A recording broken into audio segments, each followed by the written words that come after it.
Greetings, everyone. Welcome to another edition of the Monsters Den. Today, as we get ready, we're in October.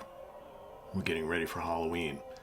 What better way to get ready for Halloween than to give you some regular videos with some cool recommendations of some scary films to watch during the month of October as we get ready for the last day of the month, All Hallows Eve.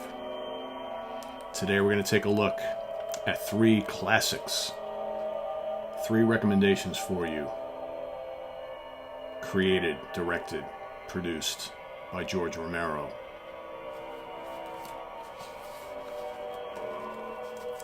The Dead Trilogy. Now, we know that George Romero has done a lot of other films in this series, but it's the first three that are the absolute classics. So we've got 1968's Night of the Living Dead. We've got 1978's Dawn of the Dead. And we've got 1985's Day of the Dead. These are the films that started the whole zombie apocalypse trend that we've seen ever since that first film in 1968. You got the Walking Dead TV show and comic book. You've got all sorts of other little film series that have come out, including more from Romero himself. They've even continued on after his death. We're always going to have zombie films thanks to these. But it all started right here. The original. Black and white. Shot on a shoestring budget. Okay, probably the most chilling out of all of them. So here, this whole idea of the zombie apocalypse. Kind of new. We've seen zombie films before. You know, there's all sorts of films that have come out in the 30s and the 40s and the 50s that dealt with kind of like the undead, right? Coming back to life, dead people coming back to life as these mindless creatures, right? But it's here where the thought, the images of zombies, mindless, soulless creatures coming back from the dead, eating humans, okay? And that's really their only drive, is to kill and eat the living, who then become zombies themselves. So kind of interesting, this film, how it just starts off as kind of like this, typical black and white 50s or 60s film, right? People going about their normal lives, and all of a sudden you see, that very first scene with the zombie walking through the graveyard, okay? It's like, what's wrong with that guy? What's wrong with him? Continues throughout the film, more and more of them showing up. People who die then come back to life, if you can call it life, right? Minimal amount of gore in this film, a little bit, not as much as we would see going forward, but just the kind of like real, kind of like apocalyptic, stark reality, the dread of what's going on. The people trapped in the house, right, with the zombies on the outside. Just great cast in this film, very effective acting. Again, minimalistic filmmaking, and that's what made this one so creepy and such a classic of the genre. It would be 10 years before Romero would resurface again with another zombie film. All right, so Dawn of the Dead comes later. And what's really great about this is that, it basically picks up where, not quite where things left off, but a little bit in the future. All right, so here you have the zombies have like overrun society. And here you have these groups of people who are hiding out in a mall that they have locked down, right? Trying to keep the zombies out. Well, obviously, that doesn't last for too long. Okay, and here you have again the pockets of survivors who are situated all over the place. Nobody really knows, well, who's actually out there? Do we have any other people like us out there amongst all these hordes and hordes of the living dead? And it's just great to see kind of like the humans, the people, the actual people who are still living, fighting to survive, okay? Fighting to bring some kind of normalcy to their lives. So here you have probably a lot more kind of action in this film, a lot more gore in here, special effects, very, very well done throughout these films.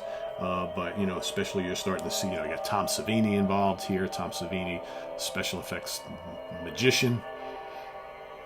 And probably for most people, the must-see film in this entire series. Well, I think this is the revolutionary one. This is the one that kind of brought, like, the dead into the mainstream. And then next up, you have the third film, okay, Day of the Dead. So here we go even more in the future after Dawn of the Dead. Okay, you've got these military and scientific teams, right, experimenting on the zombies, trying to figure out how we can, get past this, down in the bunker, and all, the sorts of stuff that's going on down there. Just as chilling, okay, but again, you can kind of see how you start off at one place, the beginning, all right, and here, survival, and here, how do we beat this thing? How do we harness what's going on with these zombies and maybe use it to our advantage, okay, to get back to somewhat of a normal society? Great acting and makeup, all right, specifically from these imprisoned zombies, okay, who, all of a sudden you start to maybe feel a little sympathy for, right? Okay, and maybe you start to feel a little less sympathy for these military and government officials and scientists who are like spearheading all these experiments, and you start to feel less kinship with them. And who are the bad guys here, right? Is it the monsters themselves, or are the people the monsters? Really good writing. Really good writing, and more great special effects in this as well. So this is the original trilogy. This is the place to start. The following movies that Romero put out all had their moments, but I think it's these three that kind of are the must-see ones and the classics for a reason. So do not miss those, or do not miss these, I should say. Night of the Living Dead, Dawn of the Dead, Day of the Dead. Your first recommendations for Halloween viewing here in this month of October 2020. Seeing as coronavirus is kind of going on right now and we're kind of limited in what we can do, I think escaping reality into the world of horror and monster films for the month of October is something we all need to do. Whether you've seen these films tons of times or whether you've never seen them before, it's time to watch them again regardless. So stay tuned for another episode of The Monsters Den. I'm going to be bringing these up pretty fast and furious throughout the month of October. They're going to be less about full in-depth film reviews and more of recommendations on clusters of things. So I'm going to be recommending haunted house films, werewolf films, serial killer films, right? Slasher films, vampire films, all that good stuff. Giant monster films, right? We're going to be doing clusters of them. So, and I'm hoping, I know a lot of you have asked, and I've actually asked him personally, he's game for it. Chris Allo will be joining me on some of these as well when time permits. Chris is a huge horror fan, just like myself, and I think he'll be a perfect guy to have on here to talk about some cool, spooky recommendations for you for Halloween. So this is on the web at www.seatranquility.org. We're on Facebook, we're on Twitter, of course, we're here on YouTube all the damn time. So chill out, turn down the lights, pop one of these in your DVD or Blu-ray player, and be mesmerized by the creepy works of George Romero.